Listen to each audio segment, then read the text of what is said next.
2026 திமுகவா அதிமுகவா தாவேகவா ஆட்சி பீடத்தில் யார்? இந்த வாட்டி தேர்தல் கணிப்பை நான் அந்த திமுகவுடைய 5 அமைச்சர் அந்த குடும்பத்தில் உள்ள ஒருவர் சொன்னார்னு சொன்னல, நான் சொன்னேன் திமுகன்னு. அவர் அடுத்த செகண்ட் சொன்னார், சார் எடப்பாடி வருவார். நான் சொன்னேன், சார் என்ன சார் டிஎம்கேல நீங்க முக்கியமான 5 அமைச்சர் குடும்பத்தில் சேர்ந்த ஒருத்தர். சார் கரெக்ட் சார், நமக்கு ஒரு அரசியல் அறிவு இருக்குல்ல சார், நமக்கு முந்தானை மந்திரம் தலையான மந்திரம் மாதிரி ஒரு தலையான மந்திரம் முடசொல்லியில் போட்டு போட்டு போட்டு தமிழ் தமிழ் தமிழ் தமிழ் தமிழ் தமிழ்னு வச்சுக்கிட்டு இருந்தார். இந்த தமிழ்னா அவரை உருவாக்குனார். இப்போ கூட செங்கோட்டையன் ஜாத்தை நான் ஏன் இவ்வளோ தைரியமாக சொன்னோன்னா, அது நான் என் கையால் அவரிடம் இருந்து date of birth, time of birth, place of birth வாங்கியது. தொங்கு சட்டசபை அமையறதுக்கான வாய்ப்புகள் இருக்கு. தற்கரின்னு சொல்லிக்கிட்டு லாஜிக்கே இல்லாமல் நான் சொல்கிறேன், நடிகர் விஜய் அவரிடம் நேரடியாக பேசுகிறேன், இது காதலியாரா அவருக்கு அனுப்புங்க. உண்மையிலேயே நீங்கள் தற்கொலை என்று சொல்வது லாஜிக்காகத்தான் சொல்கிறார்கள் நடிகர் விஜய் அவர்களே. உங்களை நீங்கள் தளபதி என்கிறீர்கள். ஒரு தளபதி போர்க்களத்திலே மக்களை காப்பாற்றிவிட்டு இறப்பவன் தளபதியா, போர்க்களத்தை விட்டு ஓடி வருபவர் தளபதியா? டிஎம்கே வராது அப்படின்ற மாதிரியான ஒரு செய்தியை நீங்க சொல்றீங்க இல்லையா? 1 2 3 வச்சுக்கோமே, அதிமுக திமுக தாவேகா, யார் நம்பர் 1, யார் நம்பர் 2, யார் நம்பர் 3? உங்கள் வாழ்க்கையில் விடை காண முடியாத கேள்விகளுக்கு விடை சொல்ல வருகிறார் The one and only hat-trick success astrologer in India. ஜோதிட சத்குருஜி மெஹரு. தன் சுய ஜாதகத்தின் மூலம் விழிப்புணர்வு பெற்ற ஒரு மறைபொருள் ஞானி. 2026 திமுகவா அதிமுகவா தாவேகவா ஆட்சி பீடத்தில் யார்? திமுகவா அதிமுகவா தாவேகவா? இதற்கான சரியான விடையைத்தான் நான் முன்பே சொன்னேன். இந்த வாட்டி தேர்தல் கணிப்பை நான் அந்த திமுகவுடைய 5 அமைச்சர் அந்த குடும்பத்தில் உள்ள ஒருவர் சொன்னார்னு சொன்னல, நான் சொன்னேன் திமுகன்னு. அவர் அடுத்த செகண்ட் சொன்னார், சார் எடப்பாடி வருவார். இந்த கிரெடிட் அவருக்கே போட்டோம். எடப்பாடி தான் சார் சிஎம், எழுதி வச்சுக்கிங்கன்னாரு. நான் சொன்னேன், சார் என்ன சார் டிஎம்கேல நீங்கள் முக்கியமான 5 அமைச்சர் குடும்பத்தில் சேர்ந்த ஒருத்தர். சார் கரெக்ட் சார், அதுக்காக நமக்கு ஒரு அரசியல் அறிவு இருக்குல்ல சார், நமக்கு 2 விஷயம் சொல்கிறேன் டிஎம்கே வராதுன்னு. கலைஞர் உயிரோடு இருக்கும் பொழுது அவர் சொன்னது அப்படியே சொல்கிறேன். இருக்கும்போது யாருக்காவது ஒரு தொகுதியில் எம்எல்ஏ பதவி தரலன்னா அவங்க போய் எதிர்கட்சிக்கு வேலை செய்ய மாட்டாங்க. இப்போ ஸ்டாலின் இவர்கள் இருக்கும்போது இவர் யாருக்கு பதவி தரலையோ அவங்க போய் எதிர்கட்சிக்கிட்ட காசு வாங்காமலே வேலை செய்யறது ரெடியாக இருக்கான், தோக்கடிக்கிறதுக்கு அந்த கேண்டிடேட்டை. ஏன்னா ஆளுமை இல்லை. கலைஞர் காலத்தில் அப்படி போக மாட்டான். அவர் ஒரு மாதிரி இந்த முந்தானை மந்திரம்னு தலையான மந்திரம் மாதிரி ஒரு தலையான மந்திரம் முடசொல்லியில் போட்டு போட்டு போட்டு தமிழ் தமிழ் தமிழ் தமிழ் தமிழ் தமிழ்னு வச்சுக்கிட்டு இருந்தார். ஏன்னா தமிழ்னா அவரை உருவாக்குனார். தமிழுக்கு 3000 ஆண்டுகள் வரலாறு இருக்குது, தமிழுக்கு 5000 ஆண்டுகள் வரலாறு இருக்குது. பகவான் ஓஷோவே சொல்கிறாரு, இந்தியாவிலேயே தமிழர்கள் மட்டும்தான் உண்மையான அந்த நிலத்தின் மைந்தர்கள், மற்ற அனைவரும் ஆரியர்கள் முதல் கொண்டு வந்தியர்கள்ன்றாரு. அவர் தமிழர்களுக்கு மட்டும்தான் அவர்கள் மொழிக்கென்று இலக்கணம் இருக்கிறது என்றது பகவான் ஓஷோ சொல்றாரு. 1,50,000 புத்தகம் படித்தவர். அப்போ அவர் இதையும் படிச்சிருக்காருல்ல. அப்போ இவர் பிறந்தது 1919ஆம் நூற்றாண்டில் பிறந்துட்டு இவர் தமிழ் தமிழ் தமிழ் தமிழ்னு ஒரு தலையான மந்திரம் போட்டு வச்சிருந்தாரு. அதை வச்சதை கூட கரெக்டாக ஆர்கனைஸ் பண்ண தெரியல ஸ்டாலின் அவர்களுக்குன்றது நான் சொல்லவில்லை. திமுகவுடைய பிரதான மந்திரி குடும்பத்தை சேர்ந்த ரத்த உறவு சொல்கிறது. அதனால் இந்த 2026 எடப்பாடி மட்டுமே சிஎம் ஆக வருவார் என்பதை அவருக்கே நான் விட்டு விடுகிறேன். இந்த கிரெடிட் கோஸ் டு அந்த திமுக அமைச்சர் குடும்பத்துக்கே போட்டோம். என்னுடைய கருத்தும் அதுதான். அப்படின்னும் போது அதிமுக நம்பர் இதற்கு இன்னொன்று சொல்லி ஜோதிடத்துக்கு சம்பந்தம் கிடையாது. எடப்பாடி சிஎம் ஆகிறதுக்கு அவர் ஜாதகமே எனக்கு தெரியாது, அவருடைய ஒரிஜினல் ஜாதகமே தெரியாதப்ப நான் எப்படி சொல்ல முடியும்? எனக்கு ஸ்டாலின் அவருடைய ஒரிஜினல் ஜாதகமே தெரியாது. நான் வெளியில் வர ஜாதகம்லாம் இப்போ கூட செங்கோட்டையன் ஜாதகத்தை நான் ஏன் இவ்வளோ தைரியமாக சொன்னோன்னா, அது நான் என் கையால் அவரிடம் இருந்து date of birth, time of birth, place of birth வாங்கியது. அதே போல் விஜய் இது நான் ஏன் அப்படி சொன்னேன்னாக்கா, எனக்கு என்னுடைய பக்தர் எஸ்எஸ்சி கிட்ட வாங்கி கொடுத்தது. இன்னொன்று புரிஞ்சுக்கணும், தாவேக்கா தொண்டர்கள் கன்னி லக்னத்துக்கு தான் அவருக்கு ராஜயோகமே இருக்குது. கடக லக்னம்னா அவருக்கு ஒன்றுமே கிடையாது. 3ஆம் இடம் என்பது தான் ஒரு மனிதனுடைய தைரிய வீரியம் என்பதற்கு நீங்கள் தமிழக எடுத்து பாருங்கள், விக்ஷரி கூகுளில் தட்டி பாருங்கள். விந்து உற்பத்தி ஸ்தானம் 3 கூட அஸ்தமனம் ஆயிட்டான்னாக்கா விந்து உற்பத்தியாக இருக்காது ஒருத்தனுக்கு. ஸோ எங்களை என்ன மாதிரி தன்னை அறிந்த மறைபொருள் ஞானிக்கிட்ட ஒரு ஜாதகம் வருதுன்னா அவங்கள நாங்கள் நிர்வாணமாக பார்க்குறோம். We are seeing a nude. But what should tell, what should not டெல்ன்றது அவங்க தான் முடிவு பண்ணிக்கணும். எங்ககிட்ட வரவங்க எங்களுக்கு எல்லாமே சொல்லுங்கன்னா நாங்கள் எல்லாத்தையுமே சொல்லுவோம். வேணாங்க இன்னைக்கு வீடு கட்டினதுக்கு நல்ல நாள் வேணும் வாங்கின்னு போ. ஏன்னா ஒரு நிர்வாணமான பொம்மையை நாங்கள் பார்க்குறோம். இப்போ நடிகர் விஜயோட ஜாதகம் என்கிட்ட வருதுன்னா நான் அவரை நிர்வாணமாக பார்க்குறேன். செங்கோட்டையன் ஜாதகம் என்கிட்ட வருதுன்னா நான் அவரை நிர்வாணமாக பார்க்குறேன். எனக்கு எல்லாமே தெரியும். சொன்னால இப்போ விந்து உற்பத்தி கூட சொன்னேன். இது டாக்டர் சொல்லுவாங்களா? எக்ஸ்ரே பார்த்துட்டு உங்களுக்கு விந்து உற்பத்தி கம்மியாக இருக்குன்னு சொல்லுவாங்களா? கவுண்டிங் எடுக்கணும், செமன்ஸை கொடுக்கணும், அதை வச்சு தான் லேப் டெஸ்ட் பண்ணி சொல்லுவான். நாங்கள் பார்த்த உடனே சொல்லுவோம் 3ஆம் இடம் விந்து உற்பத்தி ஸ்தானம். செங்கோட்டையன் அவர்களுக்கு அவர்களுக்கும் 3ஆம் குடையவன் வந்து அஸ்தமனம், நடிகர் விஜய் அவர்களுக்கும் வந்து 3ஆம் இடத்துக்கு அதிபதி கன்னியாலக்கணம் மாதிரி தான் நீசம். நீசமும் ஒன்று தான், அஸ்தமனமும் ஒன்று தான். நீச்சபங்க ராஜயோகன்றது காரகத்துவத்துக்கு. இப்போ கத்துக்குட்டி ஜோசியெல்லாம் வந்து கமெண்ட் போடுவாங்க, உனக்கு ஜோசியம் தெரியும்னா நீ தனியாக யூடியூப் சேனல் வச்சு நீ ராசி பலன் சொல்லு, இல்லைன்னா என்கிட்ட கற்றுக்கோ. அவ்வளோதானே பண்ண முடியும். ஒன்று கற்றுக்கோ, இல்லைன்னா கற்றுக் கொடு. ஒன்று கொடுக்க தெரியலன்னா கற்றுக்கோ, அவ்வளோதானே. அதுதானே உலக நியதி. ஸோ 2026 அந்த திமுகவுடைய 5 குடும்பத்தில் உள்ள அவருக்கு சொன்னது தான் நிதர்சனம், யதார்த்தம். இன்னொன்று, டிஎம்கே எப்போ ஆட்சியில் இருந்தாலுமே நீங்கள் எக்ஸிட் போல் எடுத்தால் கூட மக்கள் பயப்படுவாங்க, சொல்ல மாட்டாங்க. இது 2011 நான் பார்த்தேன். 2011 ஒரு ஆங்கில ஊடகம் வந்து ப்ரீ எக்ஸிட் போல் எடுக்க வராங்க. மக்கள்லாம் பயப்படுறாங்கன்னா அவன் 7:40 பிரேக் பண்ணுறான். நாங்கள் வந்து போனோம், போயஸ் தோட்டமே வந்து அப்படியே வெறிச்சோடி கிடந்தது. மக்கள் எல்லாருமே பயத்தில் இருந்தாங்க. நாங்கள் போய் ப்ரீ எக்ஸிட் போலாண்ட போனோம், போய் கேட்டோம். கேட்டாக்கா லைவ் பண்ணுறான். 7:45 போயிட்டான் பூத்தாண்ட போயிட்டு அப்படியே லைவ் பண்ணுறான் அந்த ஊடகம். அந்த ஊடகத்தின் பெயர் எனக்கு சரியாக தெரியல, ஆனால் அது ஆங்கில ஊடகம். அதில் உட்காந்து ஆங்கர் சொல்கிறோம், அந்த people are all afraid to tell they are voted for DMK or ADMK. ஏன்னா இந்த ஆட்சியை பற்றி மக்களுக்கு தெரியும், தங்களுடைய கருத்தை கூட சொல்ல மாட்டாங்க. திமுக ஆட்சியை பற்றி சொல்கிறீங்க? ஆமாம். அதுக்கப்புறமா நான் உட்காந்து சொல்கிறேன், 100க்கு 200 சீட்டுன்னு அடித்து தூக்குது அந்த அம்மா. 203 ஜெயிச்சது.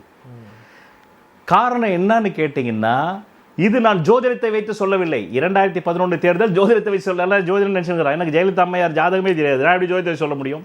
உங்களுக்கு ஜோதிடம் என்பதும் சரி, இப்போ முகமது நபி கூட நம்ம ப்ரொஃபட் என்ற கரெக்டான வார்த்தைக்கு கூகுளில் போட்டு பார்த்தீங்கன்னாக்கா தூரதிருஷ்டின்னு பேர்.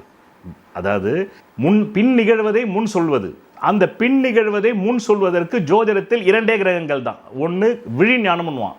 நம்ம கிராமத்தான் பேசுவான் பார்த்தீங்களா, யோ நான்லாம் ஒருத்தரை பார்த்தவொடனே சொல்லிவிடுவேன் அவன் யாருன்னு, அவன் பௌஷ் யார், நல்லவனா கெட்டவனா, ஃப்ராடா பித்ராட்டக்காரனா, நான் பார்த்தவொடனே சொல்லுவேன்றால. அதுதான் 2ஆம் இடம். எனக்கு 2ஆம் இடம் ஜோதிட விதிகளின்படி 100க்கு 500% பலம்.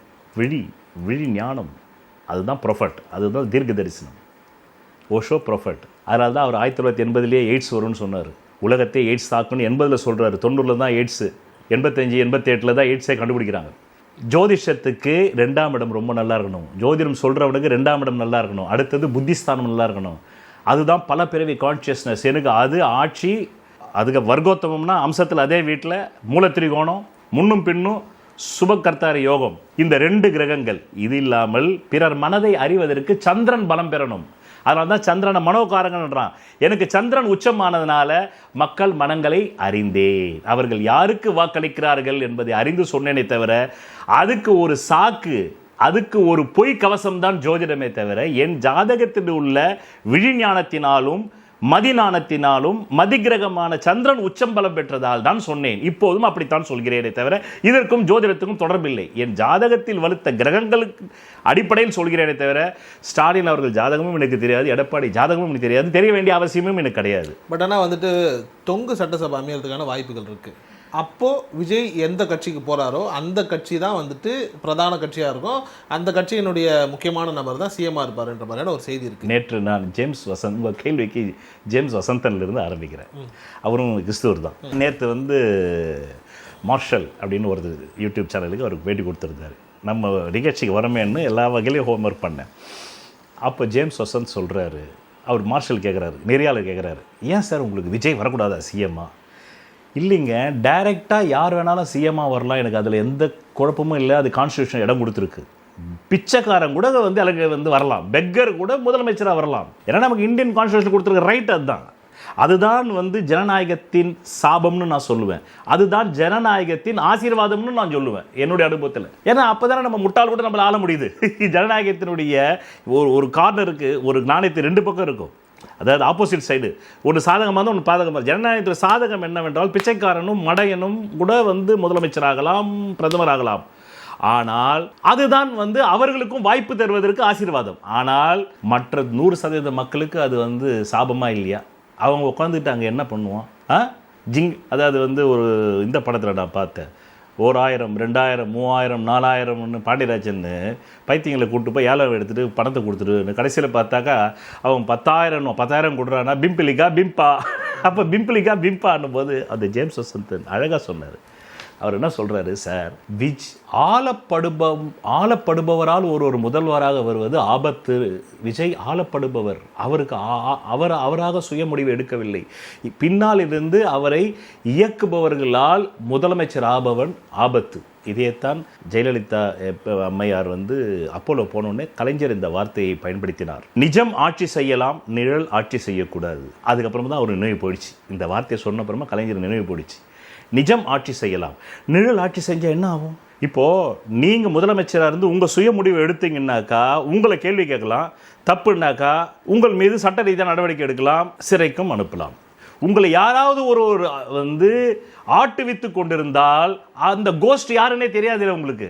அது பிஜேபி அமித்ஷாவா, மோடிஜியா, இல்லைன்னா வேற யாரு, காங்கிரஸ் ராகுலா, சோனியா காந்தியா, பிரியங்கா காந்தியா, பிரவீன் சக்கரவர்த்தியா, யாருன்னு தெரியாத. அதைத்தானே ஜேம்ஸ் வசந்த் சொல்கிறார். அதனால தானே லக்னாதிபதி அஸ்தமனம் இப்போ ஜெயலலிதா அம்மையாரை கையில் எடுத்து ரூல் பண்ணது சசிகலா அம்மையார். இது உலகத்துக்கே தெரிஞ்ச உண்மை, எனக்கு ஜோதிட ரீதியாக தெரிஞ்ச உண்மை, அவ்வளோதான் விஷயம். ஏன்னா இவங்க லக்னாதிபதி அஸ்தமனம். அதனால தானேங்க அந்த அம்மா காலையில் ஒரு முடிவு எடுப்பாங்க, சாயந்தரம் அந்த முடிவை மாற்றுவாங்க. காரணம் அவர் கைக்குள்ள வச்சிருக்க சசிகலா அம்மையார் மாற்றுறாங்க. ஆனால் சசிகலா அம்மையார் டைரெக்டாக வந்தால் முதலமைச்சராக முடியுமா? ஓட்டு போட மாட்டாங்க. சசிகலா அம்மையாருக்கு 5 மொழி தெரியாது, ஆங்கிலம் பேச முடியாது, பாவம் அவங்களால தமிழே பேச முடியல. ஆமாம், ஏன்னா அவங்களுக்கு 2ஆம் இடத்துல நீசம் கிரகம், 2 கூடையனும் அவங்களுக்கு அது ஸ்தானத்துக்கு பண்ணல. அதனால் அவங்களுக்கு வாக்கு கொடுறோம். அப்போது இதுதான் பிரச்சனை. எம்ஜிஆர் அவரே ஆண்டார். புரூக்லின் மருத்துவமனைக்கு போயிட்டு வந்த அப்புறமா தான் அவர் கண்ட்ரோலை விட்டு போயிடுச்சு ஆட்சி. பாவம், அவர் நினைவு தப்பிடுச்சு. நினைவில் இருக்கிறவர்களும் அவரே ஆண்டார். அப்போ எந்த தவறு நடந்தாலும் ஈஸ் ஆன்சரபிள், அவர் மீது சட்ட நடவடிக்கை பாயும். இப்போ இதுலேயே நீங்கள் அவர் சொல்கிறார், விஜய்யுடைய ஒரு வீடியோ பார்த்தேன், ரொம்ப வேதனையாக சொல்கிறார். தற்கொலைன்னு சொல்லிக்கிட்டு லாஜிக்கே இல்லாமல். நான் சொல்கிறேன், நடிகர் விஜய் அவரிடம் நேரடியாக பேசுகிறேன், இது காலடியாராக அவருக்கு அனுப்புங்க. உண்மையிலேயே நீங்கள் தற்கொலை என்று சொல்வது லாஜிக்காகத்தான் சொல்கிறார்கள் நடிகர் விஜய் அவர்களே. உங்களை நீங்கள் தளபதி என்கிறீர்கள். ஒரு தளபதி போர்க்களத்திலே மக்களை காப்பாற்றிவிட்டு இறப்பவன் தளபதியா, போர்க்களத்தை விட்டு ஓடி வருபவர் தளபதியா? உண்மை கரூர் சம்பவத்தை சொல்றீங்க. என்னங்க கரூர் சம்பவத்தை சொல்றீங்க? அதை தானே சொல்றேன். தளபதி என்ன யாருங்க? அவன் போர்ல மக்களை காப்பாற்றணும். புறமுதுகு விட்டு ஓடுறவன் கிடையாது. மைக்கேல் ஜாக்சனுக்கு வராத கூட்டமா நீங்க ஓடி வரீங்களே, அப்ப அங்கேயே நீங்க தற்குறி தானே. அப்ப லாஜிக் இருக்குது விஜய் அவர்களே. அது உங்களுடைய பிழை இல்ல. உலகமே தற்குறியாக இருக்குது. ஓஷோ சொன்ன மாதிரி மடையர்கள் பிறக்கிறார்களா ஆக்கப்படுகிறார்களா? உலகமே, நான் சொல்வேன், மடையர்கள் பிறக்கிறார்கள். ஏன்னா புத்திசாலியா ஆவறதுக்கு நீங்க நிறைய உழைக்கணும். ஒரு ஊர்ல ஒருத்தனுக்கு பொண்ணே கொடுக்க மாட்டேன்ட்டாங்க. ஏன்னா முட்டாள், அவன் அந்த ஊர் பண்ணையா இருப்பாங்க, பல கோடி சொத்து இருக்குது. முட்டாள் என்ற ஒரே காரணத்துக்காக, தற்கொலை என்ற ஒரே காரணத்துக்காக பொண்ணு கொடுக்கல. அந்த இடத்துல ஒரு சாது வர்றார். அந்த சாது கிட்ட போய், ஐயா எனக்கு எல்லாமே இருக்குது, நான் முட்டாள்ன்றனால தான், எனக்கு தற்கொலைன்றனால தான் எனக்கு பொண்ணு தர மாட்டேன்றாங்க, கொஞ்சம் பொண்ணு கொடுங்க அப்படின்னு கேட்குறான். அந்த பொண்ணு எனக்கு வரணும்னா நான் தற்கொலை இல்லைன்னு மாறணும், புத்திசாலியாக மாறணும். அதுக்கு எனக்கு ஏதாவது வரம் சொல்லுங்கள், மந்திரம் சொல்லுங்கன்னா அந்த சாது என்ன பண்ணுறாரு, மகனே கிட்டேவா, உண்மையான புத்திசாலி ஆக வேண்டுமா, அதற்கு நீ நிறைய உழைக்க வேண்டும். இல்லை புத்திசாலியை போல் தெரிந்தால் போதுமானோன்னு, ஐயோ எனக்கு உழைக்கிறதுக்கெல்லாம் சோம்பேறித்தனங்க, நான் உழைக்கவே மாட்டேன், நான் புத்திசாலி மாதிரி தெரிஞ்சால் போதும், உண்மையான புத்திசாலியாக இருக்க வேண்டாம், அப்போ கிட்டவா நான் இந்த மந்திரத்தை சொல்கிறேன் அப்படின்னு அந்த மந்திரத்தை சொல்கிறார். அதுக்கப்புறமா பார்த்தா யார் எது சொன்னாலும் கேள்வி கேட்குறான். சூரியன் காலில் உதிக்குது, எத்தனை வருஷமாக உதிக்குதுன்னு தெரியுமா உனக்குன்றான். எப்படா புத்திசாலியான நீ, எப்போ முதல் சூரியன் உருவாச்சின்னு தெரியுமா உனக்கு? அது தெரியாமல் சும்மா சூரியன் உதிக்குது பா அப்படின்ட்டான். யார் எது கேட்டாலுமே ஏன் ஏன் ஏன் அப்படின்னு கேட்குறான். மழை வருகிறது, ஏன் வருது சொல்லு, நீ பெரிய புத்திசாலி பாடி, பசிக்குதுப்பா எனக்கு, பசி முதலில் ஏன் ஏற்படுகிறது அது சொல்லு எனக்கு முதல்லன்றான். என்னப்பா இவ்வளோ பெரிய அறிவாளி ஏட்டான்னா. மீண்டும் ஒரு 10 வருஷம் கழிச்சு அந்த சாது அதே கிராமத்துக்கு வராரு. இவனுக்கு கல்யாணம் ஆகி பேரழகான பெண்ணை கொடுத்துட்டாங்க, பக்கத்து வீட்டு கிராமம். அந்த கிராமம் ஃபுல்லாக வேணும் புத்திசாலின்ட்டாங்கப்பா. அப்போ அந்த சாது வந்தவுடனே யானை அந்த படையோடு வராங்க. ரத்தனங்கள், நவரத்னங்கள், வைரம் எல்லாமே தட்டில் வச்சு, பழங்கள் வச்சு, சுவாமி என்ன நீங்கள் புத்திசாலியாக மாற்றினீங்க அன்னொடனே அங்கே கூட்டமே வந்துருச்சு. என் பிள்ளையும் நீங்கள் தற்கொலையாகிறான், மாற்றுங்க.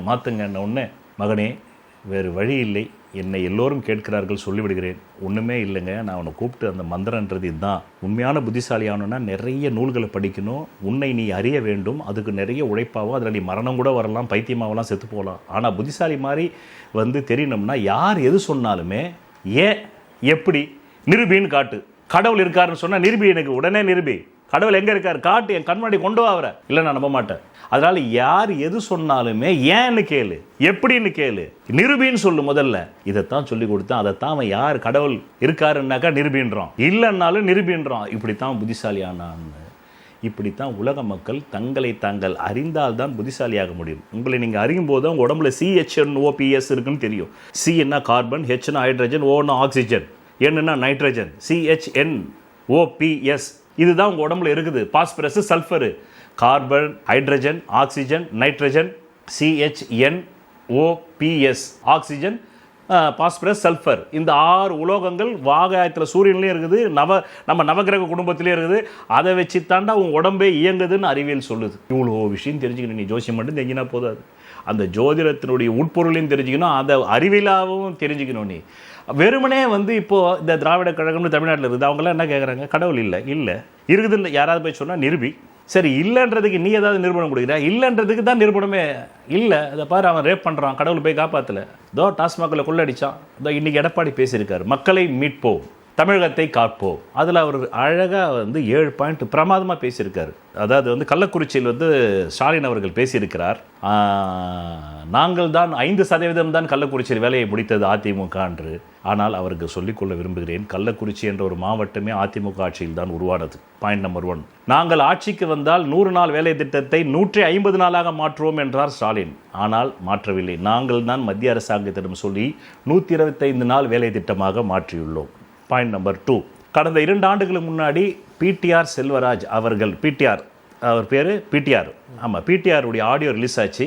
30,000 கோடியை வைத்துக்கொண்டு சபரீசன் அவர்களும் உதயநிதி அவர்களும் திணறுகிறார்கள், என்ன செய்வது, எப்படி பதுக்குவது என்று. அதற்கு இன்று வரையிலும் தமிழக முதல்வர்கள் பதில் தரவில்லை.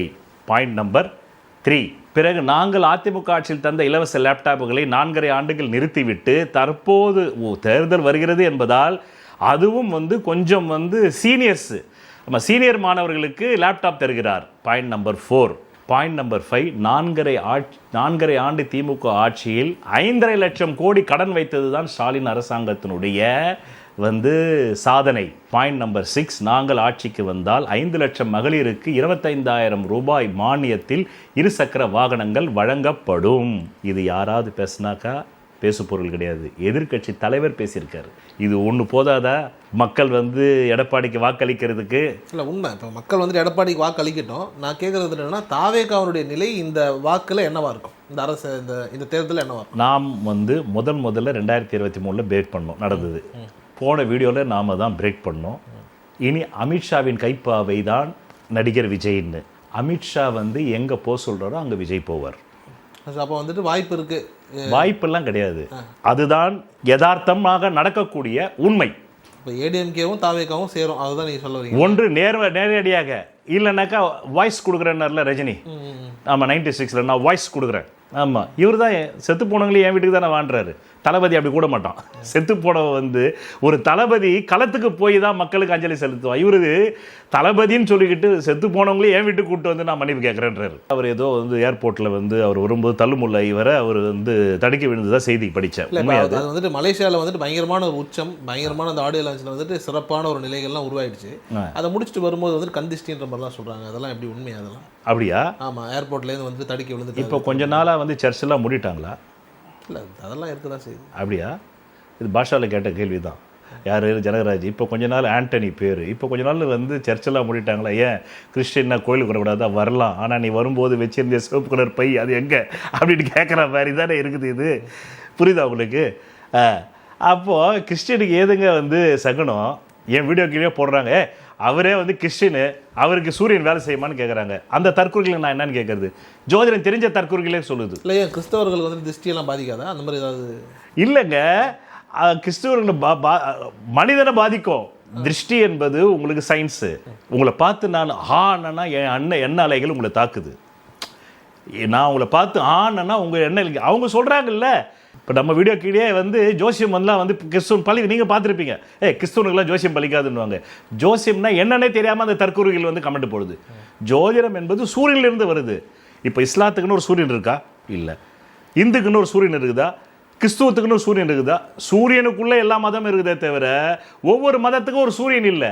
அப்போ சூரியனை வச்சு தான் ஜோசியம் இருக்குதுன்றதே இந்த தற்கூறிகளுக்கு தெரிஞ்சுக்காம கமெண்ட். இது ஒரு பைத்தியம். எப்படி அதிமுக பைத்தியம், தாவேக பைத்தியம், திமுக பைத்தியம், நாம் தமிழர் பைத்தியம் அப்படின்ற மாதிரி, கட்சி பைத்தியம்ன்ற மாதிரி, அரசியல் பைத்தியம்ன்ற மாதிரி, இது கமெண்ட் பைத்தியம். எதையாவது ஒன்று தெரியலன்னா கூட ஒரு கமெண்ட்டை போட்டு விடு.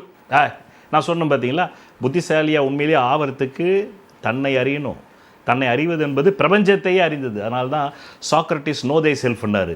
பித்தகோரஸ் என்ன சொன்னார், when you are coming to know then only know there is no selfனாரு. இவர் சொன்னது பாதிதான். சாக்ரட்டிஸ் நோ தை செல்ஃப்னாரு, பித்தகோரஸ் மறுபாதியை சொன்னார். அதனால விஜய் விழுந்தார் என்பதுதான் செய்தி, ஒரு மனிதன் விழுந்தான் என்பது செய்தி அல்ல. சிறப்பு சிறப்பு. இப்போ நிறைவான ஒரு கேள்வி கேட்குறேன் சார். இந்த மாதிரி வந்துட்டு 2026 டிஎம்கே வராது அப்படின்ற மாதிரியான ஒரு செய்தியை நீங்கள் சொல்கிறீங்க இல்லையா? 1, 2, 3னே வச்சுக்கோமே. அதிமுக, திமுக, தாவேகா, யார் நம்பர் 1, யார் நம்பர் 2, யார் நம்பர் 3 2026? பிஜேபி ஏடிஎம்கே கூட்டணிக்குள் விஜய் மறைமுகமாகவோ நேர்முகமாகவோ ஆதரவு அளிப்பார். இது ஜோதிடம் இல்லை, ஜோதிடம் இல்லை, ஜோதிடம் இல்லை. நான் ஆட்டத்திரல்னு வடிவேல் சொன்ன மாதிரி நம்ம இன்னும் சொல்லிடுறேன். எல்லா தற்கொலைகள் வந்து கமெண்ட் போடுவோம் ஜோதிடம். அப்புறம் இந்த தற்கொலை இன்னொன்னு கேட்கும், நீ சொன்னது நடக்கலைன்னாக்கா ஜோசியத்தை விட்டுறியான்னு. நீ இந்த மாதிரி போய் வந்து முக ஸ்டாலினை கேள. ஒவ்வொரு அரசியல் கட்சி தலைவரும் வந்து ஒவ்வொரு தேர்தலையும் வந்து எங்கள் கட்சி தான் 100% ஜெயிக்கும்ன்றாங்க. ஜெயிச்சதுக்கு அப்புறமா என்ன சொல்றாங்க? மக்கள் தீர்ப்பை நாங்கள் மதிக்கிறோம், நாங்கள் செய்த பிழையை திருத்திக் கொள்கிறோம், 6 மாதம் இந்த அரசை பற்றி விமர்சிக்க மாட்டோம். உன்னால் அங்கே போய் பேச முடியாது, இங்கே உங்கள் கையில் செல்ஃபோன் இருக்குதுன்னு போடுற. சரி, அது விட்டுடு. ஒரு சப்ஜெக்டில் ஒருத்தர் அரியர்ஸ் வைக்கிறாரு, இதுக்கப்புறமா சட்டம் சொல்லுதா இதுக்கப்புறமா அவர் எப்போவுமே அந்த சப்ஜெக்ட் அரியர்ஸை க்ளோஸ் பண்ணக்கூடாது, எழுதக்கூடாதுன்னு சொல்லி சட்டம் இருக்கா? பிஇ படிக்கிறீங்க, மெக்கானிக்கல் இன்ஜினியரிங் படிக்கிறீங்க, 4 சப்ஜெக்டில் ஒரு சப்ஜெக்டில் ஃபெயில் ஆகிட்டீங்க, அதை எத்தனை அட்டம்ப்ட் வேணாலும் நீங்கள் எழுதி பாஸ் பண்ணலாம். அந்த மாதிரி நான் சொல்வது ஒரு அட்டம்ப்ட். அதனால தான் இது ஜோதிட ரீதியாக சொல்லலை, என்னுடைய விழிஞானத்தில் சொல்கிறேன். என்னுடைய அப்சர்வேஷனில் நான் சொல்கிறேன். இது நடக்கலைன்னா கூட நான் மீண்டும் 100 சொல்லுவேன். அந்த 100ல் 50 நடக்கும், 70 நடக்கும், 80 நடக்கும். இதுவரையிலுமே நான் சொன்னது 5 நடந்திருக்கு. நான் 2021 சொன்னது கூட வந்து கிட்டத்தட்ட வந்து 3% தான் வந்து ஏடிஎம்கேவுக்கும் டிஎம்கேவுக்கும் வித்தியாசமே இருந்திருக்கு. ரஜினிக்கு கண்டம் வரும்னு சொன்னோமோ 2 கண்டம் தான் சொன்னோமே தவிர அதை கூட தற்கூறிகள் தப்பாக புரிஞ்சுக்குது. நம்ம மரணம் வரும்னு சொல்லலை, மரண கண்டம்னா மரணத்துக்கு நிகரான ஆபத்து இல்லைன்னா அவருக்கு பொருளாதார வீழ்ச்சி வரும். இன்றைக்கி நீங்கள் கூகுளில் போய் தட்டி பாருங்கள், கூலி வந்து பிளாப் படமா ஹிட் படமானா கூலி பிளாப் படம்னு வருது. நான் இதை எடுத்து சர்டிஃபிகேட் வச்சுருக்கேன். கூலி பிளாப் படம் இதைத்தான் நம்ம சொன்னோம். 2025 நவம்பருக்குள்ள 3 கண்டம் வச்சு அதில் 2024 அவருக்கு போய் ஹாஸ்பிட்டலில் அட்மிட் ஆனார். அப்போவே நீங்கள் கூட ஒரு பேசும்போது ஒருத்தர் சொன்னீங்க, ஒரு ஜோசியர் சொன்னார் சார், அதே மாதிரி அவர் போயிருக்காருன்னு கூட நீங்கள் பேசுனீங்க. நான் சுபேர் நினைக்கிறேன், சுபேர் கூட பேசும்போது. ஆமாம், அப்போ எனக்கும் கமெண்ட் வந்தது. ஆமாம், அதுக்கு அதே மாதிரி தான் 2025 மரண கண்டம், அவர் செத்து போவார் ரஜினிகாந்த் நம்ம சொல்லலை, மரண சமமான ஆபத்து உண்டுன்னு தான் சொல்லணும். இல்லைன்னா பொருளாதார வீழ்ச்சி டியோ போய். அதே மாதிரி தான் 2026 என்னுடைய அப்சர்வேஷன், எடப்பாடி பழனிசாமி முதல்வராக வருவார். பிஜேபி கூட்டணியோட தாவேகா தலைவர் நடிகர் விஜய் மறைமுகமாகவோ நேர்முகமாகவோ ஆதரவு அளிப்பார் எடப்பாடி ஆட்சிக்கு. இவ்வளவுதான் விஷயம். ஸோ அப்போ நம்பர் 1 அதிமுக, நம்பர் 2 தாவேகான்னு வச்சுக்கலாமா? அப்போ number 1 AIADMK, number 2 BJP, number 3 தாவேகான்னு வச்சுக்கலாம். அப்போ திமுகங்கிறது நம்பர் 4ல் இருக்கும். அப்போ 200% அதுதான் உண்மை. ஓகே ஓகே, அப்போ அதுதான் உண்மை, அதுதான் என்னுடைய அப்சர்வேஷன். அப்போ நிச்சயமாக 2026 ஆட்சி மாற்றம் வருது, 200% வருதுங்க.